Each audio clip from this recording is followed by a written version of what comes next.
Bienvenidos a Global Macro en Español, un podcast creado exclusivamente para impactar tu curva de aprendizaje en los mercados de capitales. Traído a ustedes gracias a Kaplan, Battlefield, Ideal Ratings, Kaya y The Hedge Fund Association.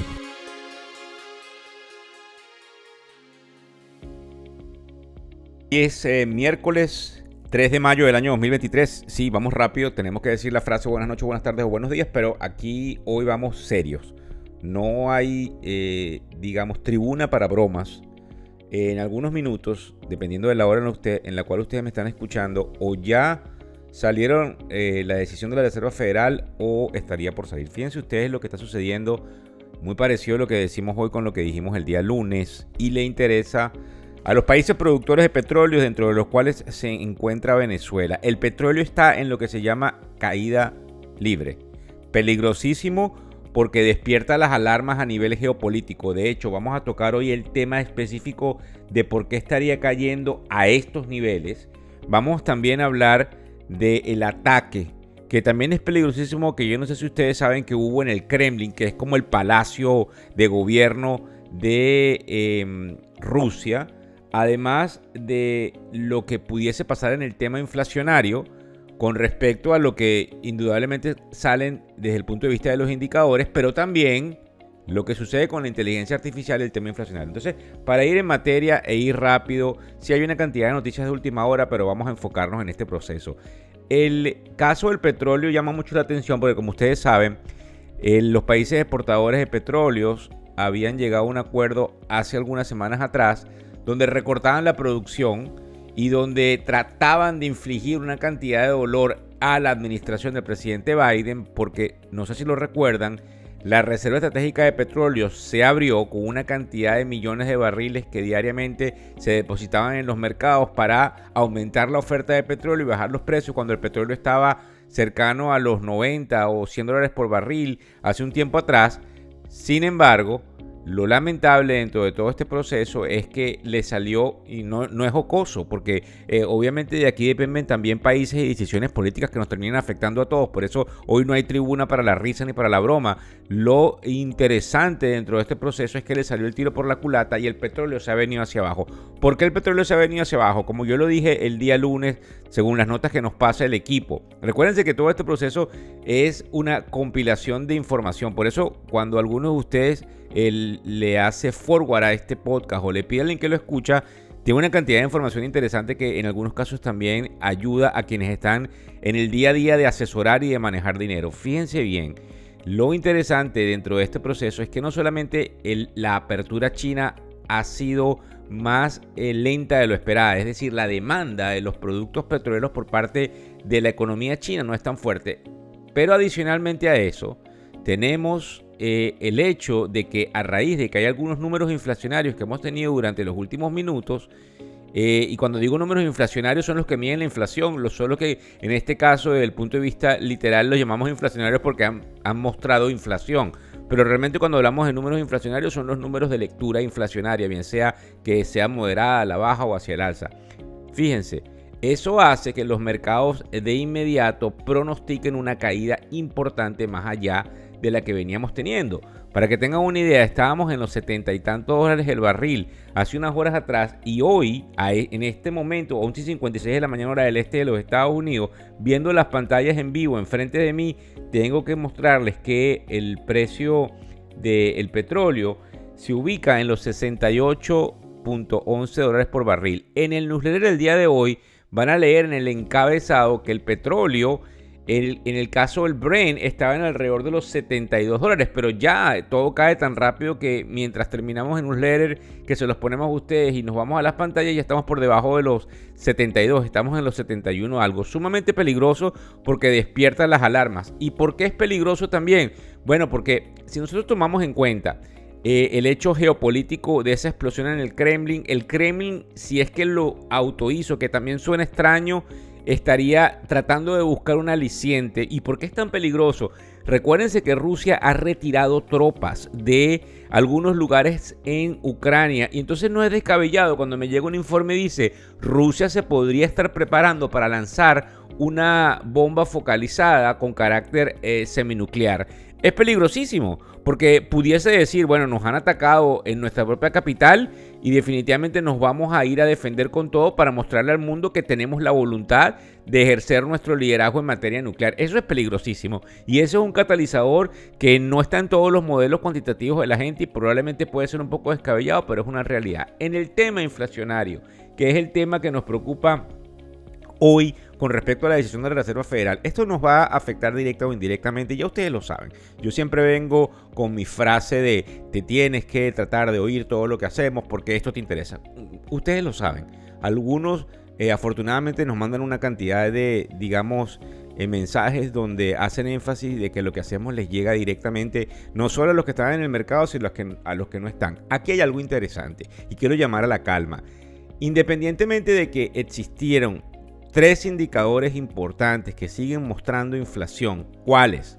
Uno que se llama el JOLTS, J-O-L-T, que básicamente habla de no el Jobs. El Jobs Report sale el viernes. Y de eso les quiero hablar porque hoy es miércoles y hoy salió un número que se llama el ADP. Pero hablándoles del JOLTS, que es el que habla de la cantidad de empleos disponibles, el día de ayer muestra una merma después de haber tenido durante muchos trimestres alrededor de 11 millones de empleos disponibles y caemos a los 9.6.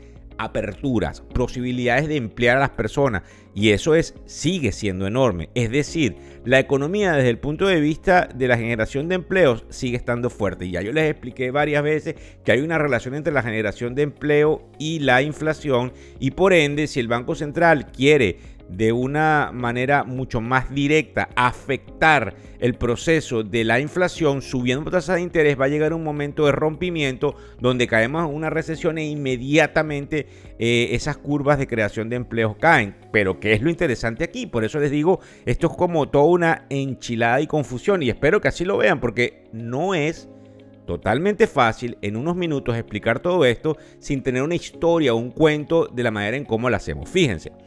Les hablaba del petróleo y de lo peligroso que es, porque por un lado ven que la inflación va a caer y la demanda también va a caer. Eso por un lado, pero también ven que la Reserva Federal y en este caso otros bancos centrales como pasó con Malasia y Australia, suben tasas de interés, siguen fortaleciendo la moneda de referencia que es el dólar, porque cuando usted sube tasas de interés fortalece la moneda de referencia y entonces si la moneda de referencia sube no hay una caída como tal de precios, sino una caída de precios en términos absolutos porque la moneda de referencia se revalúa, es como el otro eslabón. Ok, lo entendieron. En segundo lugar, el peligro que representa para que haya un catalizador con mucho temor para los mercados, el hecho del bombardeo directamente en el Palacio Residencial ruso. Número 3. Con respecto a la inflación, los indicadores a los cuales se somete la Reserva Federal, que no las toma por sorpresa porque ellos lo tienen. Aquí hay que tomar en cuenta algo. La data que se nos entrega a nosotros como público es una data que ellos manejan de manera confidencial. Son quienes tienen la necesidad de tomar decisiones basadas en esa data, ¿verdad? Ok, el día de ayer sale el JOLTS Report. El miércoles, antes del viernes que sale el Non-Farm Payroll. No estoy desordenado. Estoy yendo totalmente organizado en los pensamientos. El Jobs Report sale el viernes. 2 días antes sale la compañía. Yo no sé si ustedes se han dado cuenta cuando tienen, los que están en Estados Unidos, el pago de sus cheques o lo que en inglés se llama la nómina, pero en el payroll, hay una compañía que se llama ADP.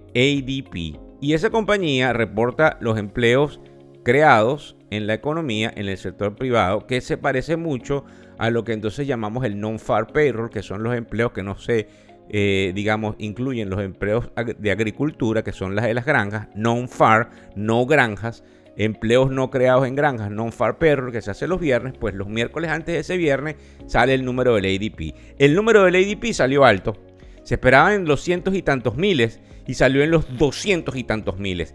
Eso quiere decir que la Reserva se encuentra en esta reunión en este momento 12:02 de la tarde diciendo, caramba, ¿qué hacemos? Porque tenemos una crisis bancaria, tenemos una inflación que no cede, tenemos un esquema de empleo que sigue siendo demandante, donde hay más empleos, donde se sigue haciendo un énfasis en que no hay trabajadores.